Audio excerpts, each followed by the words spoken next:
د افغانستان د کرکټ ملي لوبډلې چټک توپ وهونکی او وکټ ساتونکی شهزاد محمدي د نیپال په غوره لیګ سیالیو کې ښه ولوبېد او د دې لیګ ترټولو زیاتې منډه جوړونکی توپ وهونکی شو.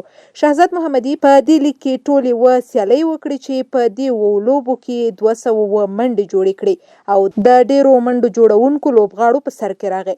په دې سره هغه ته د موټر سایکل جایزه ورکړل شوه. دا لیګ د تېرې سپټمبر میاشتې په 15مه نیټه د 6 لوبډلو ترمنځ پیل شو او د اکتوبر میاشتې په 9مه نیټه د 2 افغان لوبغاړو شهزاد محمدي او کریم جنت د لوبډلې په اتلولۍ سره پای ته ورسېد. چتوان ټایګرز لوبډلې پایلوبه د بخارا ریونز لوبډلې سره ترسره کړه چې ټایګرز لوبډلې په 4 وکټو بریا خپله کړه.